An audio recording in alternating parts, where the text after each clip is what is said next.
Hey guys, welcome back to Cult of Film. Today is the kickoff for something that I've been wanting to do for a while, and that is find excuses to review anime feature films. And I realize I kind of boxed myself into a corner making this particular show on the channel Cult of Film. So I can't review TV shows, but frankly, anime features are better. And today I am joined by a great friend, one of the coolest dudes I know, and also a purveyor and connoisseur of great 80s and 90s anime. Joining me today is my buddy Justin, aka Nite Patrol. How are Hi, you, man? hey, I'm great. I'm so happy to, finally get a chance to just, sit down, have a powwow and and talk about, music or not music, but anime feature that we're both very well familiar and familiar with and something we enjoy a lot. Yeah, man. No, Yeah, I really do appreciate you having me on your podcast. That means a lot. Oh yeah, no. This will not be the last one. I promise you, man. I know your taste. I know the stuff you like, and I appreciate that because it's real hard for I try not to be an old head in any regard. I watch lots of different TV, lots of different films, listen to lots of different music, but when it comes to anime, man, I hit a wall. It's real Yeah. hard to find new stuff that I like, and I find myself like you. I just end up going to the classics. You know what I mean? Yeah, just going right back as soon as probably take a look at something that's just kind of like new or current. It's either, it's okay. It could be kind of mid in its, delivery, or it could be, just very underwhelming and just kind of Right. force you to just kind of run back to the opposite direction you came from sometimes. So not I'm to say that, finding yeah, I'm exactly right. I'm finding that one of the things that pushes me away from contemporary anime is it feels like all of the character designs all kind of look the same. Everything looks really overly cartoony and infantilized. There mm, isn't a diversity of character design anymore. Whereas if you go back to the 80s and the stuff that we love, there's a clear difference. Like if you look and you look at Sailor Moon versus Golgo 13 versus Fist of the North Star, which we're going to review the film today, yeah. and even Dragon Ball, those are all very distinct character designs, and it feels like today everything just kind of looks the same. Yeah, that's true. You really do look at the art style, and I think nowadays, um, I think one thing that's kind of going on with like contemporary anime is that you have an over consumption of Mm. anime because I think around the time that we were watching it, it was more of a discovery phase and it was still Right. kind of an underground thing. But I would say, probably after the 2000s and late 2000s, anime became a part of American pop culture. It was mainstream to like anime, and you just had an industry of animators just constantly trying to drop the next big anime or next big show or movie, to basically just kind of fill the volume of Right. the amount of consumers that are constantly watching, either reading different manga or playing different games or having different advertisements, things like that. So yeah, it's definitely changed a lot. The industry has definitely, become like, billion-dollar industry and all that. Mhm. So there's a lot of different variety that's out there. But yeah, it does leave to a lot to leave the imagination as far as like the quality of, Right. what type of stories or shows Seems like the that are pressure able to to do. crank out more Mhm. hasn't matched the maybe the desire for there to be such like Keep going, again, it keep just going. seems I'm right a there. lot more homogenous. Um, at least it feels that way. Um, I think of like what have I watched recently? I've gone back. I've rewatched some old Gundam, Bio Mm, Booster Armor Diver, wow, some of that Sonic Soldier Borgman that you turned me on to, wow, yeah. and then revisited the movie that we're viewing today, Mm, which is Fist of the North Star from mm, 1986, yeah, the feature film of the series that ran from 1984 to 1988. It was broken up into two series. The yeah, movie we're reviewing today, everybody, the 1986 film, was really the film version encapsulating the whole first right. series, if you will. And it's amazing to me. I went over and as I was driving home today, Bonsai Pop, who you all should follow, had a really great video. and he made some interesting points about Fist of the North Star and how and why people keep referring to, reverting to it. That when it came on the scene, even though it was inspired by stuff like Mad Max, the movies of and look of like Sylvester Stallone, and all of that, it was so completely different from anything that had come before that it's interesting that it's so original and so unique that it's lasted 40 years. That we are still passing around memes of characters, of situations 40 years later, of Kenshiro, of Shin, of Rao, of Jagi, of you're already dead, all that sort of stuff. Yeah. 40 years later, and there are so many other anime that have come and gone that that didn't stick. That it's something that's even beyond it being an anime. It's just a great story. It's something that, sadly, obviously worked during the Cold War, but we still haven't gotten from under that specter of nuclear war even today. So technically, everything that happens in North Star, I guess, is possible still, which I don't want to focus too much on because it's way too scary and sad. But going back to this movie, and the version, by the way, everybody, the version that Justin and I watched is the Streamline Pictures dub that was done in the 90s. And it's something that we would find at Blockbuster back in the day. It's something that I rented and re-rented and re-rented. And so it's something that in my nostalgia really fits in for me, even though I'm a big subtitled guy. I'm a big raw Japanese with subtitles. I've seen it in Japanese with subtitles and in Japanese without subtitles. But I do have a real affection for the Streamline Pictures English dub, even though they take a few liberties with, like, Yuria is changed to Julia. Kenshiro is really just called Ken, but it's still Kenshiro. We all know that. And I guess what grabbed me right off, man, was there's a scope and a magnanimity to feature film length budget hand drawn anime that hits in a way that so much of the computer generated stuff can't possibly hit. And like you and I, like we'll spend time watching an entire anime TV series, watch the OVAs. You get to the point where they're making the movie, and it's like, oh my god. And so the event, gravity, and quality of the animation in something like Fist of the North Star, the movie, you really feel it. It feels like this is a big deal. This is a mega scope type of story. That's what hit me right away. I always knew that, but this rewatching it reminded it for me. What were your initial feelings putting this thing back on? Oh, I'm sorry. My bad. Yeah, no, putting it back on. Honestly, I kind of gone through some revisions of my own, just over time, watching this particular show or this particular movie because it really was, in my own experience, it was the first like animated feature that really did open that door to the world of anime and Japanese animated entertainment. Sure. And the origin behind it I thought was really, really interesting because it just came on one day. I'm just a kid in the 90s, just watching Fox Kids or Nickelodeon or something like that, and the regular TV shows start going off.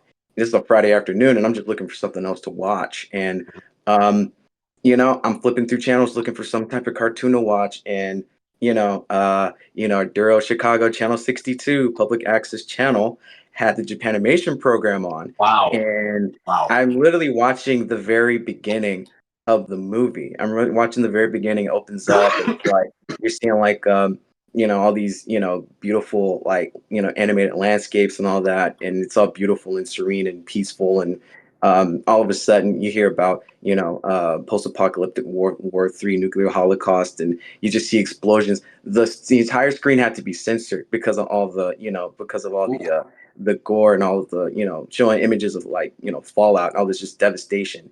And now I was pretty young when I discovered this particular brand of 80s anime, so it was shocking. I was shocked, but I wasn't terrified. I was like engaged. I was like, what is this? What this isn't a Right. normal cartoon. And the more Right. I watched it, it was like I knew I was watching something, you know, special, you Yeah. know, in a certain way, or I was seeing things I would never, you know, see from like an ordinary cartoon. And that's kind of the contrast between like, uh, Western, Western animation and, Right. like Eastern animation, mainly Japanese animation with anime, and how certain things are just made like, how certain uh, productions or cartoons were really just made to sell toys and just Right. have a story for just little kids, but it wasn't really designed to have any type of, depth or any type of No action or lasting have like, impact. No, no, yeah, no resonance in your mind about what a great yeah, story, what a great hero, right? All that. yeah. It's so crazy to just kind of go from just seeing like, regular like cartoons and just seeing, full on, gore explosions and martial Right. arts and, post-apocalyptic dystopia. But honestly, I was straight up glued, and just the Oh yeah. shock value. It was like, this is cool. Like, Right. I wasn't blown away by it, but I mean, I wasn't like frightened or like traumatized. I was like, this is cool.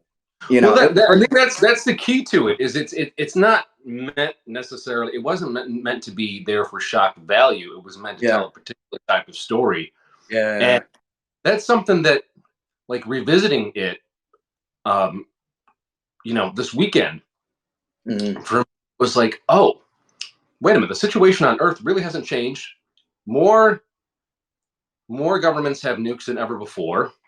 Mhm. Everybody's talking shit across the planet. It's like, oh, this is not good. So I'm like, and then I had Mhm. to kind of turn that part of my brain off. Yeah, pretty But bad. going into it with a new sort of lens, because like I said, this was the first time I really watched it. Watched it. Like I'd have it off. I'd have it Mm, on when it was on Tubi for like 4 years, and I turn it mm. on. I'd leave it on, but I wouldn't sit there and watch it. And this was the first time I turned my phone off. Nothing. I was completely focused, and it's an absolute masterpiece. It is an absolute must watch, not just as an anime, but just as a pure story. That Mm. it's the I love the easternness of it, and I guess we should set up for the people.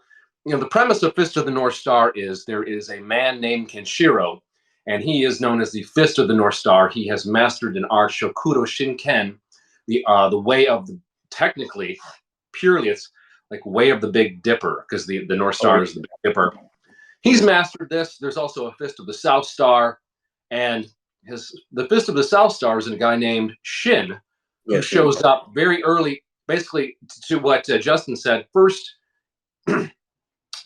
maybe 5 minutes of the movie, it's set up beautiful green Earth, and you have a narrator talking about how there is order and chaos in the universe. It's very Buddhist. It's very Eastern, and Mm. anytime when one swings when Yeah. there's a swing either to order or chaos, it has to swing back to establish order. Right, right, right. And basically, Fist of the North Star is what happens when it shifts in the direction of chaos.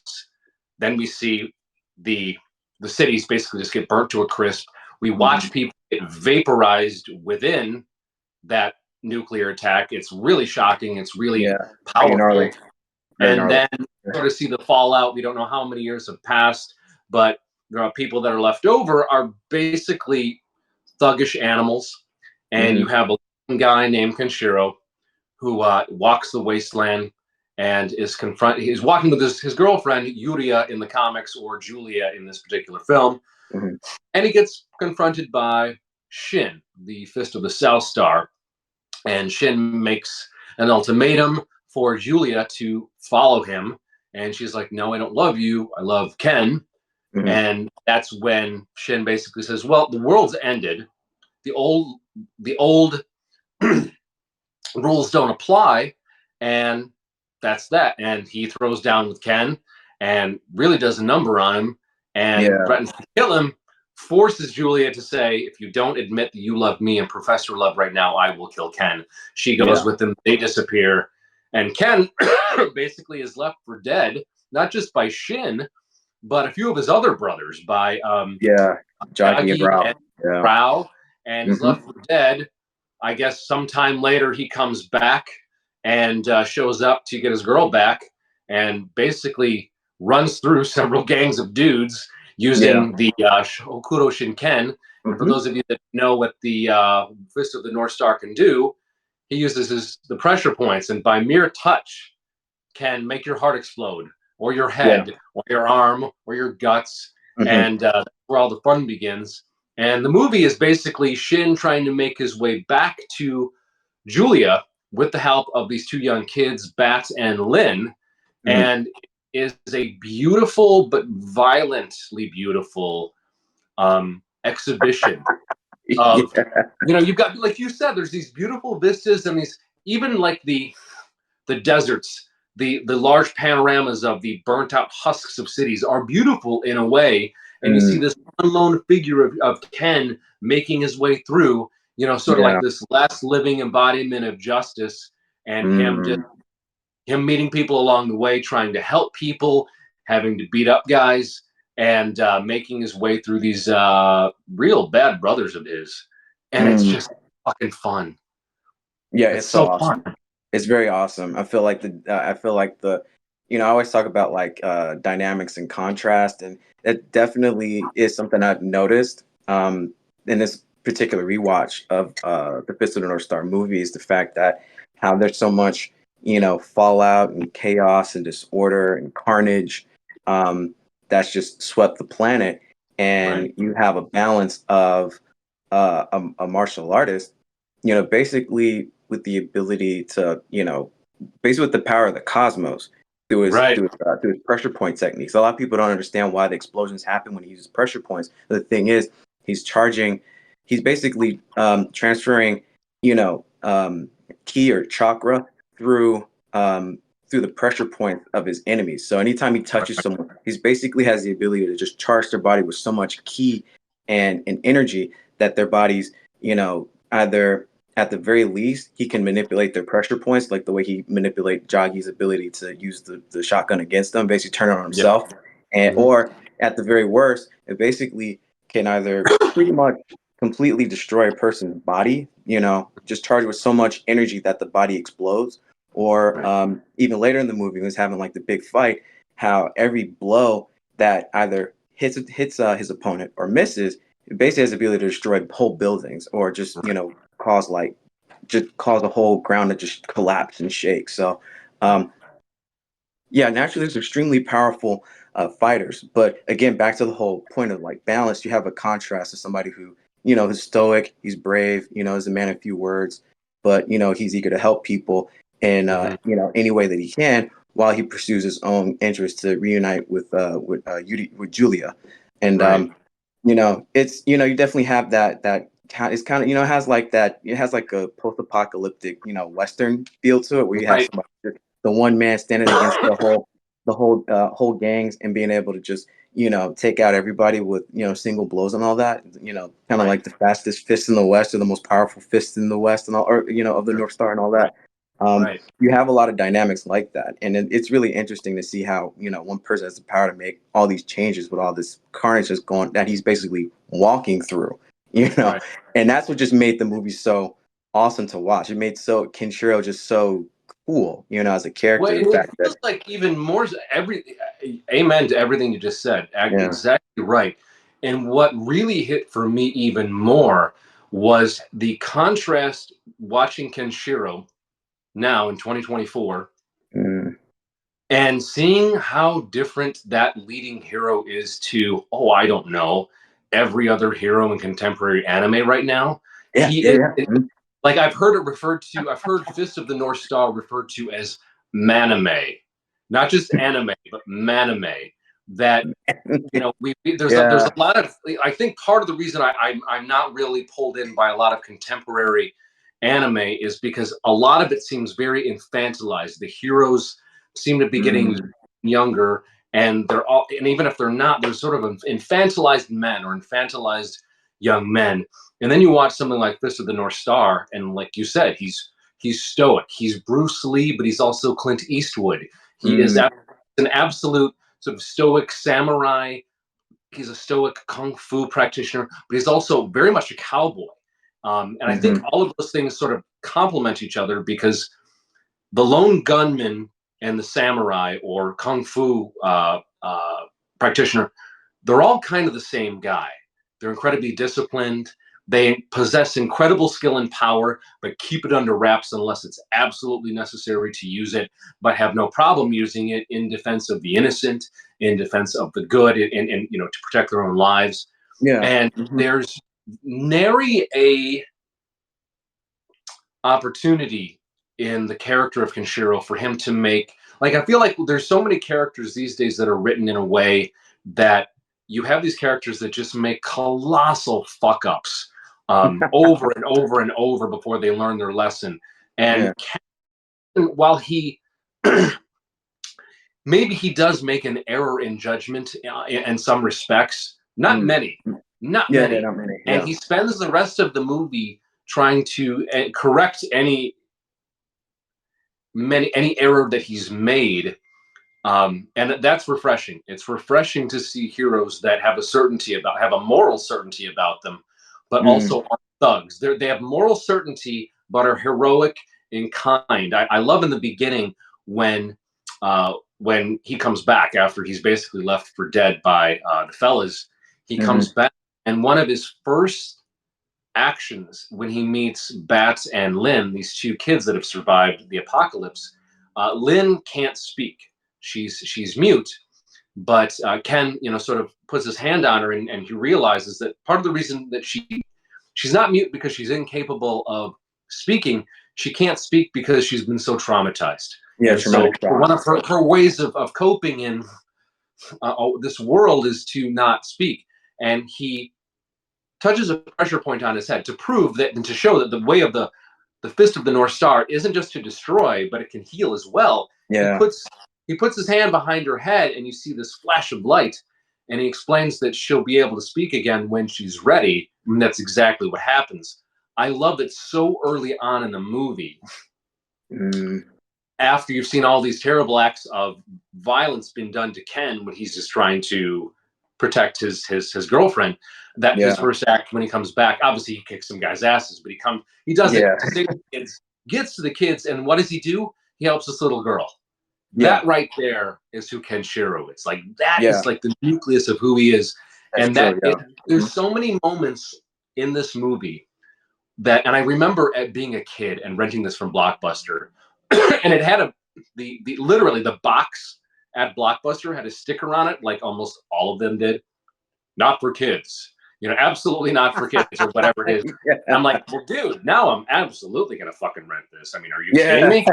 And then, but I remember all people doing, occasionally there would be a newspaper article about this new wave of entertainment coming our way.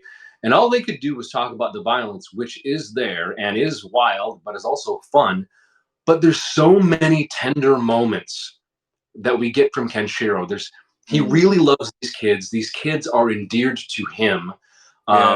Julia never gives up on her love for Kenshiro. I mean, fuck. Ken even finds some level of sympathy for Shin, even though Shin has this twisted love for Yuria. He doesn't see that she doesn't love him. He's like, well, he's still my brother, and he did love her, even if it was a twisted love.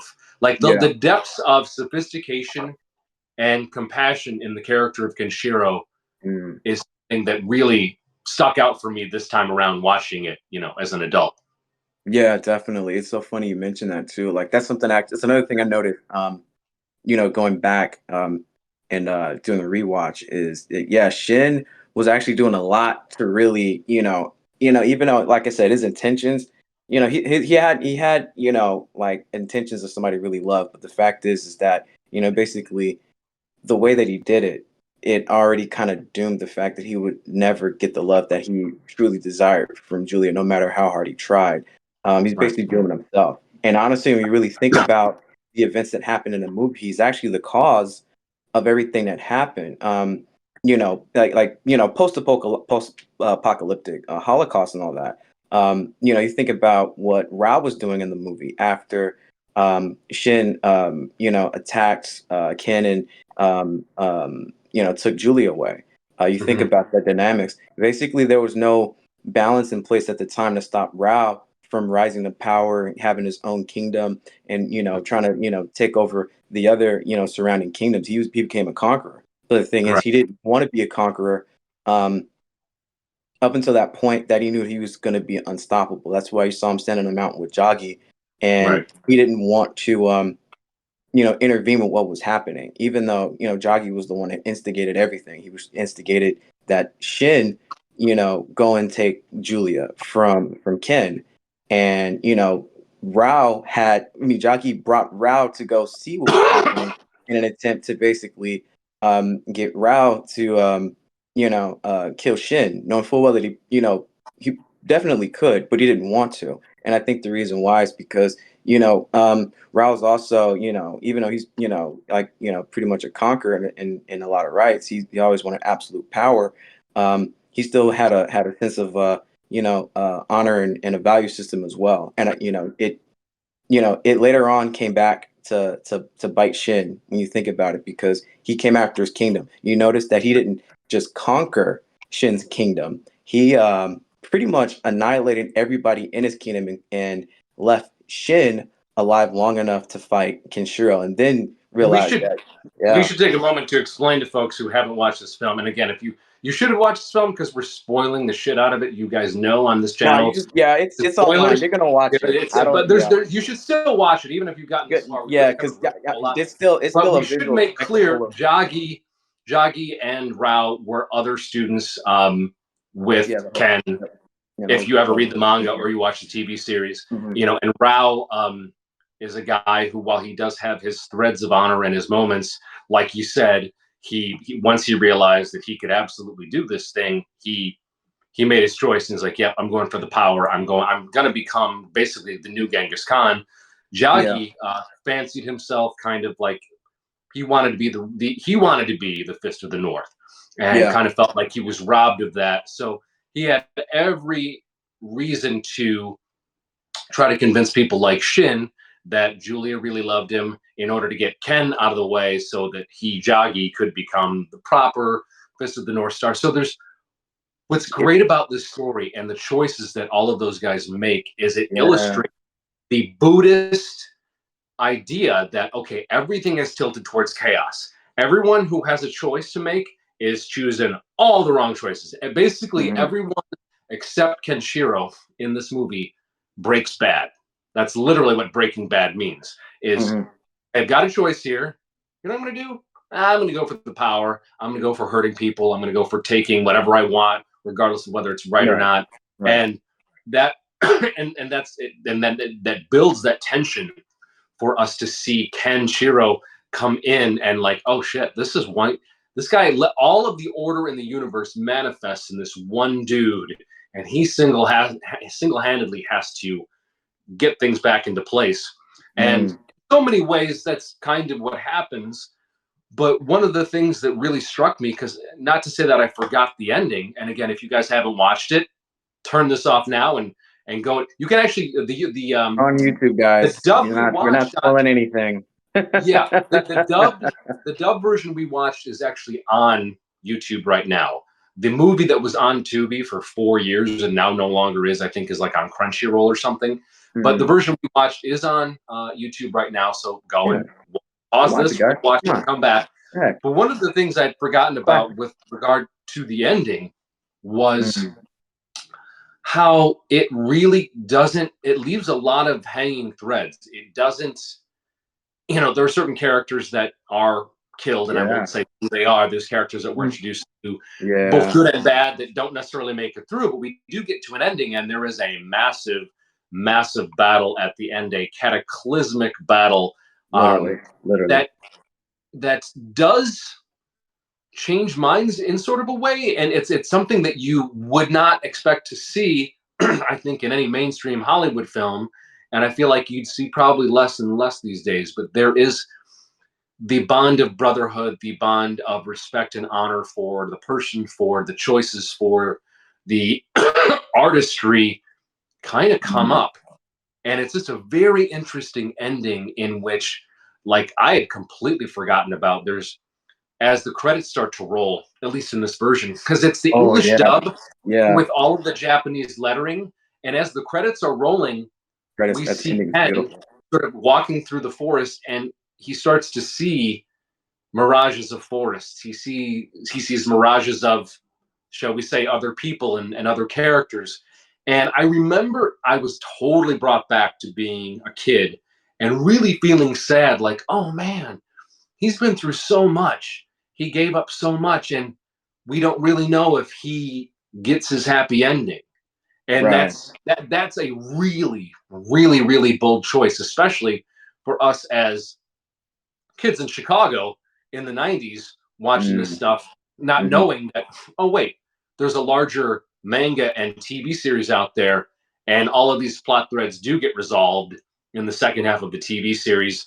Sadly, they never made a Fist of the North Star, the movie 2. We never got that, but yeah, these things do get resolved in the comic. They do get resolved in the second half of the TV series. hmm, But the haunting romantic sadness that threads through the entire movie from the beginning to these mm, kids apocalypse, these people just trying to survive, all the way through to the end, to the heartache of these men that have been beating the crap out of each other the whole time, and really, then get to the end of Kenshiro's longing. It's just really powerful stuff yeah. that I feel like we do not get nearly enough of in an action or in a violent movie of this caliber. And I think that's why it has stayed so long and it's such a classic, is it's got that depth of emotional sophistication, if that makes sense. It does, it does really, and it's another thing. It's another reason to check out. All the other media that that where Fist of North Star spawned from. Checking out the full manga, the other movies. There's actually several other movies and kind of spin-off movies and TV shows. And one thing that really gave me a really cool perspective that I never really thought about. I played one of the games. I think Tecmo or Koi, the guys who did like Dynasty Warriors, they did a version of the Fist of the North Star games, but they actually did a full story. Oh, Um, for the entire TV show, including the movie. And one thing you don't get a chance to really savor in the movie particularly, but just through the entirety of the series, um, is that there is a lot of like death in the show, or a lot of death in the series. And mhm. that being said, the game actually gave me a perspective about how the characters actually contemplate, their life and death. Is that actually you don't get a chance to really get it through the movie, but there actually is a lot of moments where the characters do contemplate life and death and why are we here, what are we doing, or purpose and all that. Um, and yeah, it's really there is a bit of like I would say a lot of like maybe new anime nowadays. I think it's a bit more nihilistic, where there's not a lot of hope. Yeah, There's a lot of yeah. gratuitous death and violence, and that's it. You're just a bug just waiting to get squashed. But there actually was, yeah, a sense of what's what I'm looking for. I'm not gonna A say, sense of hope, a sense of possibility, it seems like. yeah, At there, least in yeah, the there's, series and in the manga, like again in the TV movie, they had to condense it. But yeah, there, and every chapter of the manga I ever read, it always did sort of end up with, but there's always tomorrow.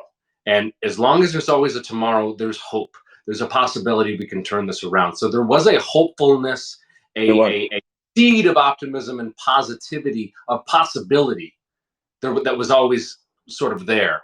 Yeah, they're key characters in basically the key like protagonists in just say the movie alone really do embody the hope that helps bring the balance between all the carnage in that movie. Right.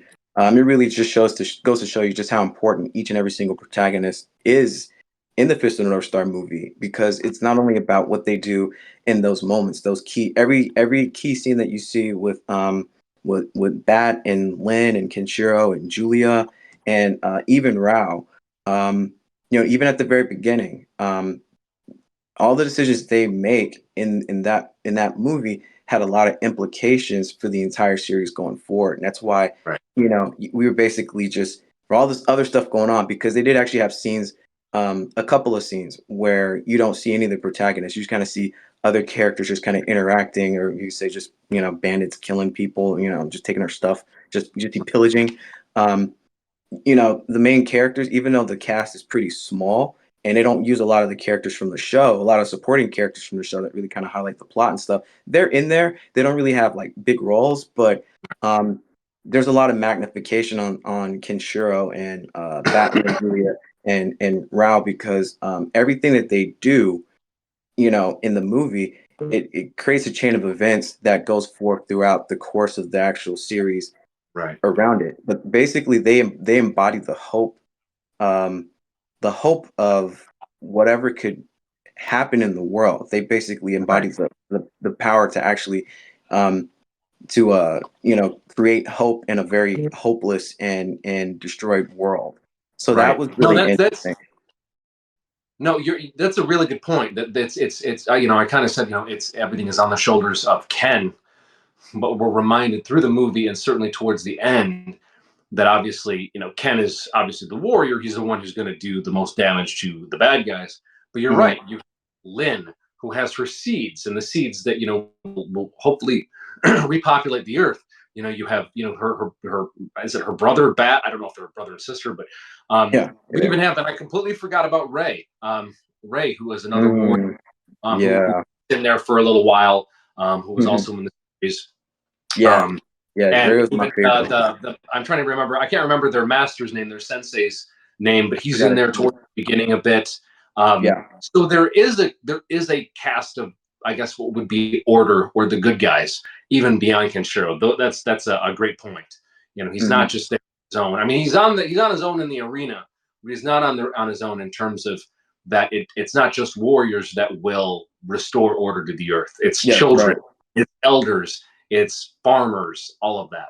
Yep, all of that. Yep. Everybody that Kenshiro helped had a big impact on the world going forward. We don't get to see a lot of that, but we do get to see like little bits and pieces of it, like with the flower or plant life kind of growing into the desert. Those were signs of change that had been a result of like Kenshiro's actions that also basically inspired the other characters. Other characters were actually able to do things for the planet and for other people because of Kenshiro's actions to protect them, Yep. from, all the, bandits and warlords and gangs. Yeah, Kenshiro is basically Animals, the like core yeah, of change. it's something on that point. If you're any kind of fan of the original Mad Max films, or even if you're just a fan of Fury Road, man, you can see at least the original Mad Max influence on this series in this movie. Yeah, that's It's one of my favorite movies, by the way, too, especially the original Mad Max. Oh oh my God. yes, Oh, like there oh, was there so was good. I found some, and I wish I could dig up the meme, but somebody went through like the entire manga and they pulled up every character, that every like opponent or supporting character that in, and also Kenshiro, um and next to it they put the 80s actor, wrestler, celebrity of the time that buronson and tetsuohara Oh yeah, designed them yeah, after. yeah. And it's like, I mean, you and obviously Kenshiro is in the beginning. He's a very young Sylvester Stallone, and you can see Right. him sort Yeah, of grow into yeah. that Stallone-ness. Yeah. There's a few characters that are based on Rutger Hauer from Blade Runner. There's you know Mm. there's you see a lot of wrestler, like American and Japanese wrestlers, likenesses start to show up on the other characters that show up. So it's very much I mean, even Kenshiro's look, how he's dressed, is almost pulled completely from Mad Max's character in the first Yeah, two yeah, Max yep. That's films. So I mean, a biker if you jacket. enjoy those films, man, this is just that times 1,000 because it's animated and they get away with a lot more. Right, So exactly. Yeah, that was honestly not. That's something that doesn't really get discussed a lot. A lot of people nowadays they obsessed over, anime quality, like animation quality and things like that. But honestly, the industry, Japan's anime industry, was built on the fact that they weren't using animation. They were using animation to basically, keep up with, Western filmmaking. That was the way. right, That was the way. Like they weren't just using, anime to just, make kid shows. They were Well, using this is the animation. difference between, you nailed it. The Yeah. Japanese were using animation to keep up with Western filmmaking. They weren't making cartoons. Whereas in the West, anything that was animated had to be children's fare, so it was for kids. So Right. it didn't ever evolve in terms of to the level of sophistication the Japanese animation did, because of what you said was they were trying to keep up with American filmmaking and the aesthetics of the highest cinema, not for children's fare. And Yeah. that's why something like Fist of the North Star, Golgo 13, The Wicked 80s. City. I mean, Yep. these movies are unbelievable, and that actually that brings me to this is something that me and my other partner Truman usually do for the show is we like to, if we were programming, Okay. say the North Star and another movie, we were doing a double feature for some theater or for some type of programming. Okay. In addition to Fist of the North Star, the movie, what might be other?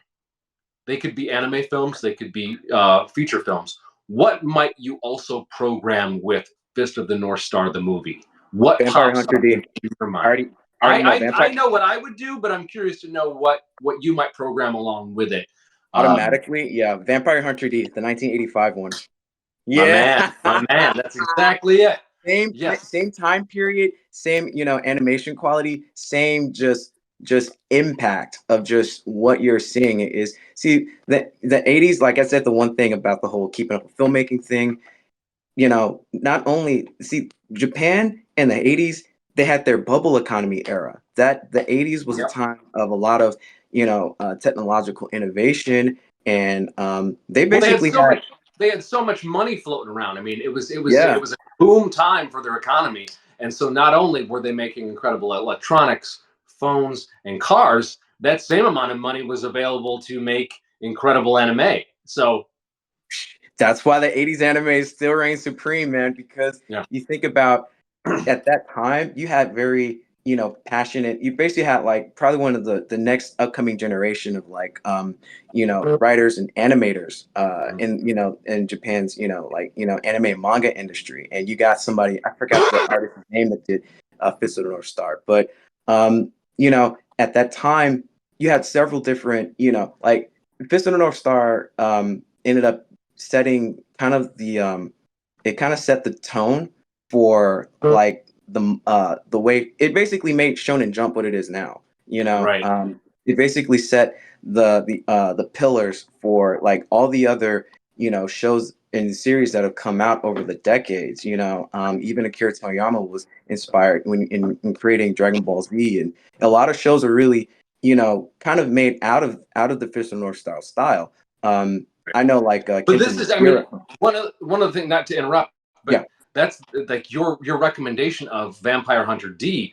One of the things I learned about Vampire Hunter D, and I mean 1985. People, Yeah. there's a group of people out there that only seem to know about Vampire Hunter D Bloodlust, which Yeah, came I know out in Bloodline. 99 or 2000, which It's is so good, but it's not the same as Vampire Hunter D 1985. So that yeah, came out a year before Fist of the North Star, the movie, but it is a perfect pairing because I think what you were starting to say was you had all of this money sloshing around the Japanese economy. So anybody who had a really original, cool idea almost had limitless resources to make that idea look as badass as possible. yeah. And Vampire Hunter D 1985, most people don't know, was an OVA. It wasn't even a feature film anime, I but didn't know that. because it had so much money behind it, you look Wow. at that and Yeah. it's like, oh no, this was clearly a movie. It wasn't. It was an OVA. But no, that I would absolutely, that would be. In fact, come to think of it, what you just described was what the Sci-Fi Channel did in the '90s. They would have a Saturday anime, and the programming block would go like this. They'd have Lensman, which everyone's forgotten about. Secret Oh of yeah, I Lens. remember Lensman. Lensman That is is an. interesting. I wish someone would get license that and bring it back because that's I another know, one right? It's like one of made the in perfect. 1983. Super beautiful hand-drawn animation, feature Yeah. film budget. So you had Lensman, and then they play Vampire Hunter D, Akira, and then I think the last one they did at some point they did finally play Fist of the North Star with edits because some of it was Yeah, it's You you know, gotta kind of separate. grody, but Yeah, no, which honestly made it that's cooler. Think about it. no, it absolutely it kind of did. Um, but those particular films all grew out of the mid early to mid 80s. All of Yeah. them were absolutely they well, one, it put Sci-Fi Channel on the map. It Mm, it caused a real shift in how people viewed anime in North America, and we're hmm. still watching this shit 25 years later. It's in fact, I would encourage folks, if you are not on Tubi, one, it's one of the best streamers out there. Yes, they have limited ads, but right now you can go Yeah, that's a to lot. Tubi and you can watch what do I have in there? I've got Wicked City, Golgo Hmm. 13 Professional, Hmm. um, Go Shogun, Hmm. God Mars, Goku Midnight Eye. Hmm. I even think Doomed Megalopolis is on there. There's a lot of great stuff. Oh, And all you got to do is sign up with your email. But just wow. there is, it's a treasure trove of 80s and Yeah. 90s Okay. on Tubi. And that's, I would say, if in addition to Vampire Hunter D, um, the other natural companion piece to Fist of the North Star, the movie, is another one that we'll review at some point.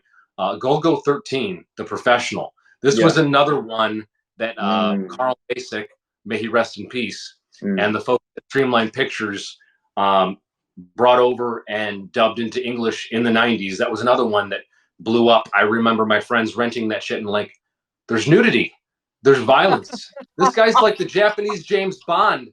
They're Yeah. completely Yeah. It's blown true. away It's at the, true. the Yeah. level of sophistication of Golgo 13, of Fist of the Yeah. North Star, Vampire Hunter D, of Akira. And Mm, again, all of those, every single one of those was yeah. brought over by Streamline Pictures. And I know Mm. a lot of purists get mad because there were liberties taken with changing of names. There's one scene I know taken out of Golgo 13 that has been restored. Mm. That said, we got most of it. It's still the stuff that lives in my memory. It still holds up. That's what's crazy about it. Is for Mhm. stuff that comes from a completely different culture, um, was really sophisticated and very daring and bold, still Mm. holds up. You got to figure out a way to go see and watch these movies. That you have no Oh idea what you're yeah. missing. Just watch them, You know, guys. What the hell? it's Like, it's it's great it's the stuff. future. It's It's 2024. You have no excuse. Watch this stuff. yeah. There's I a mean, reason it's old. There's a reason you have no. certain. We're not. Yeah. I can't. I can only speak for myself. I am not a weeb. I am otaku. I am an absolute otaku, Yeah. and and this is stuff that is worth your time. Even Yeah. if Yeah. even if you're watching this stuff just for the spectacle, even if you're watching it just for the art, even if you're watching it just for the shadows, whatever it is, there's Hmm. something for everyone in all of these. But I would highly recommend, if you are an action person, if you're a post-apocalyptic person, if you like the idea of Eastern philosophy, Fist of the North Star, the movie, has all of it, and it is worth your time. Hmm. You can see a lot of uh shows and a lot of movies or TV shows. You can see where a lot of inspiration was drawn Oh, from a lot of 80s anime, and Fist of the North Star is no exception whatsoever. You can kind of, even if you want to look, if you want to cross it over between the inspirations behind, what inspired Fist of the North Star from Western, right. cinema. Well, You there's can see that you constant can see the you can see the parallel. Yeah, you see the how. like what's his Akira? Oh, I'm Akira Kurosawa was very much someone who influenced the Western filmmakers, and then the Western filmmakers went back and they influenced the Japanese filmmakers of the '70s, and so there's this constant back and forth and mixing of styles, and it's so cool to see Mm, mix there, and then it just kept going, and then you get to the '80s, and you have Mad Max 1 and 2, and then you yeah. have these come up with Fist of the North Star, and so it's that, but seen through a Japanese lens with these Bruce Lee kung fu elements built in, and Hmm. it's super original. It's super fun. It has a soul to it. It has a sophistication to it, And it has and explosive guts. oh my god, Explosive. My God. like yeah, it's Got something for everybody, when you guys. want to see some real scumbags get their due. Oh, a it's like, I mean, lot of it's a lot of bad people Tarantino in died. some ways. That, like, these guys are going to get it. Like, I mean, it's like if you enjoyed Kill Bill, you're gonna Oh yeah, love it's the North definitely Star, the a movie. real type of movie. You Oh think yeah, about it, I'm and telling you, honestly, yeah, Go Go oh yeah, Yubari has nothing on Kenshiro. I promise you. So, yeah. Seriously, seriously. Everybody's but man, nowadays. this has been fun. Yeah, I want man. everybody out there to know not only is Justin one of the coolest, most decent cats to ever come out of the city of Chicago, he is also a DJ in his own right. He is known as Nite Patrol, and you do future funk, right, man? Yep, I'm wearing a shirt right now. Yeah. No, yes, yeah, man. Yeah, we both of us are big fans of city pop, but also future funk. And if you don't know what future funk is, do yourself a favor and follow Night Patrol on what is it, SoundCloud and Instagram, right? Yeah, Night Patrol 87, spelled the dumb way, Nite Patrol 87, and Instagram is mainly it's just Night Patrol. But yeah, I do most of the mixtapes on SoundCloud. You might find me in different spots on YouTube. We're working on a social media presence so that way I can kind of like get around on Twitter and also on Facebook. More usually for just personal use. I'm on Discord, but yeah, I'm around and yeah. Yeah, future funk. If you like disco, if Do you you like have house any do music. you have any upcoming events that you want to plug? Anything that's coming up that people Yes, are I interested do. in? Yes, All I'm so right. glad you asked. As a matter of fact, yeah, I'm actually getting ready for a show in San Francisco this Friday. So it's going to be at the Rickshaw Stop, and I'm performing with the DJ group that's touring monthly nationally around the U.S. That's Yoi Toki. Yoi Toki. Okay, Yoi Toki. Okay, So so YOI, separate word, yeah, EOKI. And yeah, Yoi. we should date this because I'll try to get this episode turned around before this weekend. But Okay. what are the exact dates for Yoi Toki? I believe it's March 22nd, which I believe is Friday. So Okay. yeah, I'm gonna be performing with Sam Valentine and I'm trying to remember the other DJ's name. I think it's Meek. I forget. I'm so sorry. I'm gonna get her name. But we checked the flyer. I apologize in advance if anybody sees it. She sees it. I'm really sorry. I kind of got the name wrong. It's Meek thing. Got to work on that pitch. But yeah, we're all going to be performing. Yeah, at the Rickshaw Stop. That's in San Francisco, like downtown San Francisco by the Civic Center.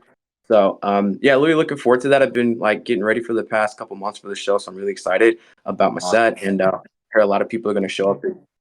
Huh? Oh no, not Macross 82. No, I wish it was, but we're not that cool yet. I love them too. I love Yeah, Cross. Macross is great. Not Yeah, yet. Macross is pretty awesome. So one of these days, hopefully he shows up and does another performance somewhere in the States or something. But yeah, we're still Well, waiting on Macross. I have every confidence that you're going to be doing more, and you're going to be doing more with these folks. I just on a personal level, man, having watched your development and watching your choice to go after it, and having listened to your mixtapes, you all have to follow this guy. You've got to listen to his stuff. His stuff is really good. Yeah, He is a thank you, rising star yeah, in thank the you future again. punk scene. He's so Wow. good, and he's a good dude too. And I swear to God, I'm going to get out to one of your sets soon because Oh I love yeah, this stuff. yeah. That'll be awesome. Like anytime. Things might be picking up pretty soon. So I expect some other events coming up in the future. But I mean, I always make time for homies, and I can always come through. I can always do like a maybe a demo or something like that. And maybe one of these days we might be able to set up something where I can do music and maybe do like a podcast of some sort, like live. I'm Well, you always know like what? trying to like. That's a really good idea because I've got a nephew who he DJs as well, and so Right. he does a lot of EDM stuff. So I don't know where EDM and Hmm. future funk meet, but maybe there's some future event where they do. You know, Hmm. maybe there's it's the possibilities are limitless. We'll see. But Yeah, no, they this is really are. all stuff to keep in mind. And yeah, man, yeah. So follow our man Justin, Night Patrol 87, and listen to his mixtapes. His stuff is fantastic.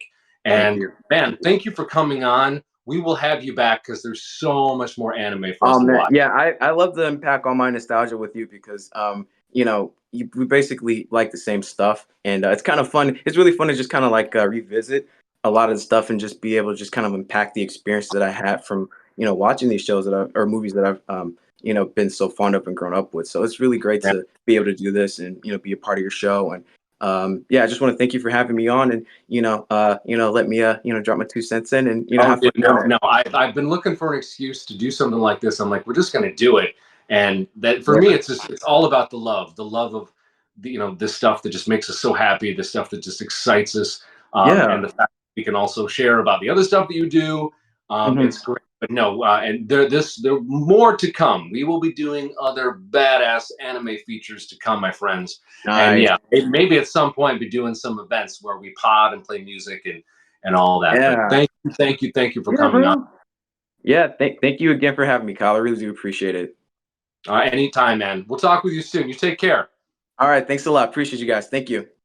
Be safe. All right, we'll do. Thank you. Later.